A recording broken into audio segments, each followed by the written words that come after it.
해시태그 낡은 가방 속의 비밀. 서울 종로구의 한 작은 세탁소와 매일 새벽 오시면 어김없이 나타나는 할아버지가 있었습니다. 일부 의심의 시작. 2024년 9월 어느 월요일 아침 세탁소 주인 박민지 38는 평소보다 일찍 가게 문을 열었습니다. 그리고 놀라운 광경을 목격했죠. 70대로 보이는 할아버지가 낡은 검은색 더플백 3개를 들고 서 있었습니다. 옷은 남루했고 신발은 밑창이 달아 있었어요. 어서 오세요. 맡기실 게 있으세요? 할아버지는 고개를 끄덕이며 가방들을 바닥에 내려놓았습니다. 무거운 듯 손이 떨렸어요. 양복 쉰벌이요. 급하게 세탁해주세요. 민지는 귀를 의심했습니다. 쉰벌이요? 지금 뭐라고? 쉰벌 맞습니다. 오늘 중으로 다 돼야 해요. 할아버지는 주머니에서 돈뭉치를 꺼냈습니다. 빳빳한 5만원권 지폐들이었어요. 세탁비 150만원을 정확히 세어 건넸습니다. 민지는 당황했지만 가방을 열어봤습니다. 정말로 고급 양복들이 가득 들어 있었어요. 브랜드도 제각각이었죠. 이거 전부 할아버지 거예요? 아니요. 맡은 거예요. 오늘 저녁 6시까지 꼭 필요해요. 할아버지는 그 말만 남기고 황급히 세탁소를 나갔습니다. 2부 반복되는 패턴. 다음 날도 그 다음 날도 할아버지는 어김없이 나타났습니다. 매번 양복 쉰벌, 150만원 현금, 저녁 6시 수령. 일주일이 지나자 민지는 직원 수진 25에게 털어놓았습니다. 이거 정상이 아닌 것 같아. 도대체 누가 매일 양복 쉰벌을 세탁해? 저도 이상하다고 생각했어요. 게다가 할아버지 옷차림 보셨죠? 완전 노숙자 같으신데 그런 거금을. 혹시 훔친 옷들을 세탁해서 파는 거 아닐까? 두 사람은 걱정스러운 눈빛을 나눴습니다. 3부 진실을 찾아서 2주째 되던 날 민지는 결심했습니다. 할아버지가 떠난 후 몰래 따라가 보기로 한 것이었어요. 저녁 6시 할아버지가 양복을 찾아갔습니다. 민지는 적당한 거리를 두고 뒤를 밟았어요. 할아버지는 골목길을 돌고 돌아 낡은 여인숙 앞에 섰습니다. 그곳에는 검은색 밴이 대기하고 있었어요. 2~3명의 젊은이들이 나와 할아버지에게서 가방을 받아갔습니다. 무언가 대화를 나누는 것 같았지만 거리가 멀어 들리지 않았어요. 민지의 불안은 커져만 갔습니다. 정말 범죄 조직인가? 다음 날 민지는 경찰서를 찾았습니다. 신고하고 싶은 게 있는데요. 사부 경찰의 개입. 이틀 후 할아버지가 세탁소에 나타났을 때 사복경찰 2명이 함께 있었습니다. 할아버지, 잠깐 이야기 좀 할 수 있을까요? 할아버지는 놀란 표정으로 뒤로 물러섰습니다. 저는 잘못한 게 없어요. 진정하세요. 몇 가지만 확인하려고요. 이 양복들은 어디서 구하시는 겁니까? 할아버지는 한참을 망설이다 천천히 입을 열었습니다. 제가 모은 거예요. 모았다고요? 네, 장례식장에서요. 경찰과 민지는 서로를 바라봤습니다. 예상치 못한 대답이었어요. 장례식장이요? 할아버지는 고개를 끄덕이며 떨리는 목소리로 설명하기 시작했습니다. 오부 할아버지의 사연. 제 이름은 김철수입니다. 75살이에요. 할아버지는 낡은 지갑에서 사진 한 장을 꺼냈습니다. 30대 정도로 보이는 젊은 남자의 사진이었어요. 제 아들 진우입니다. 3년 전에 화재로. 할아버지의 목소리가 떨렸습니다. 아들이 봉제 공장에서 일했어요. 원래 꿈은 디자이너였죠. 양복을 너무 좋아했어요. 민지의 눈시울이 붉어졌습니다. 어릴 때부터 아빠 나중에 크면 좋은 양복 사드릴게라고 했었죠. 하지만 화재가 났어요. 공장 전체가 불탔고 아들은 동료들을 구하다가 할아버지는 더 이상 말을 잇지 못하고 눈물을 흘렸습니다. 그 후로 저는 살 이유를 잃었어요. 매일 소주만 마시며 하루하루를 견뎠죠. 그러다 6개월 전 우연히 복권에 당첨됐어요. 30억이었습니다. 모두가 숨을 죽였습니다. 하지만 그 돈이 무슨 소용이었겠어요? 진우가 없는데. 육부 진우의 꿈. 할아버지는 계속 이야기했습니다. 진우가 죽기 한 달 전 마지막으로 한 말이 있어요. 아빠, 나 돈 좀 모았어. 이번 달 월급 받으면 아빠 양복 한 벌 맞춰드릴게. 제대로 된 거. 하지만 그 약속을 지키지 못하고 갔죠. 할아버지는 주먹을 불끈 쥐었습니다. 그래서 제가 대신하기로 했어요. 진우가 못 이룬 꿈을요. 무슨 꿈이요?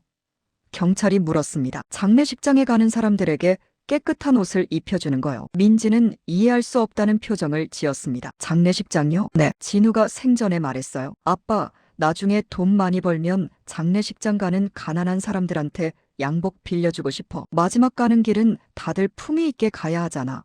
모두가 침묵했습니다. 그래서 저는 매일 서울 시내 장례식장들을 돌아다녀요. 양복이 없어서 편한 옷으로 조문하러 오는 분들을 찾아요. 그분들께 무료로 양복을 빌려드리죠. 조건은 딱 하나, 깨끗하게 써서 돌려주시는 것. 그렇게 모은 양복들을 매일 세탁해서 다시 다른 분들께 빌려드리는 거예요. 7부 밝혀지는 진실. 경찰이 확인 전화를 걸기 시작했습니다. 여보세요, 장례식장이죠? 거기 양복 무료 대여하시는 할아버지 아세요? 아, 네, 알아요. 그분 정말 고마운 분이죠. 덕분에 우리 장례식장 이용하시는 분들이. 경찰은 여러 장례식장에 전화했습니다. 모두 같은 대답이었어요. 그분 천사 같으신 분이에요. 양복이 없어서 조문도 못 가려던 사람들이 그분 덕분에 가끔 감사 인사드리려고 해도 항상 제 아들 뜻이었어요 라고만 하시고, 민지는 자신이 한 일이 부끄러워졌습니다. 할아버지, 정말 죄송해요. 제가 오해를. 할아버지는 고개를 저었습니다. 아니에요. 당연히 의심할 만했죠. 이상해 보였을 거예요. 8부 검은 벤의 정체. 그럼 저녁마다 타시는 검은 벤은요? 민지가 물었습니다. 아, 그거요. 자원봉사자들이에요. 자원봉사자요? 네. SNS로 제 이야기를 알게 된 젊은 친구들이 도와주겠다고 나선 거예요. 제가 나이가 많아 무거운 가방을 들고 다니기 힘드니까 매일 저녁 양복들을 각 장례식장으로 배달해주죠. 할아버지는 휴대폰을 꺼내 사진을 보여줬습니다. 젊은이들이 활짝 웃으며 양복 가방을 들고 있는 사진이었어요. 이 친구들 덕분에 하루에 5개 장례식장까지 커버할 수 있게 됐어요. 민지는 눈물을 흘리기 시작했습니다. 구부 퍼져나가는 선행. 그날 이후 민지는 결심했습니다. 할아버지, 앞으로 세탁비는 절반만 받을게요. 아니에요. 정상 요금 내야죠. 아니에요. 제가 하고 싶어서 하는 거예요. 저도 진우 씨의 꿈에 동참하고 싶어요. 다음 날부터 민지는 SNS에 할아버지의 이야기를 올렸습니다. 반응은 폭발적이었습니다. 저희 양복 기증하겠습니다. 세탁 봉사하고 싶어요. 저도 뭔가 도울 수 있을까요? 댓글이 수백 개 달렸습니다. 일주일 후 놀라운 일이 벌어졌습니다. 한 대기업 회장이 직접 세탁소를 찾아온 것이었어요. 할아버지, 저희 회사에서 양복 1000벌을 기증하고 싶습니다. 그리고 전용 세탁비도 지원하겠습니다. 할아버지는 믿을 수 없다는 표정이었습니다. 왜 이렇게까지? 회장이 말했습니다. 제 아버지 장례식 때였습니다. 시골에서 오신 아버지 친구분들이 양복이 없어서 못 오시는 줄 알았죠. 그런데 할아버지 덕분에 모두 오실 수 있었어요. 깨끗한 양복을 입고 10부 진우의 꿈, 모두의 꿈. 6개월이 지났습니다. 이제 진우의 옷장이라는 이름의 정식 재단이 만들어졌습니다. 서울 시내 30개 장례식장에 양복 대여 서비스가 제공되고 있었어요. 할아버지는 더 이상 혼자가 아니었습니다. 수십 명의 자원봉사자들이 함께했고 여러 기업들이 후원했죠. 개소식 날 할아버지는 진우의 사진을 꼭 안고 말했습니다. 진우야, 내 꿈이 이뤄졌어. 아빠가 대신 해냈어. 그날 저녁 할아버지는 혼자 진우의 묘를 찾았습니다. 묘비 앞에 깨끗이 세탁된 양복 한 벌을 펼쳐놓았어요. 진우야,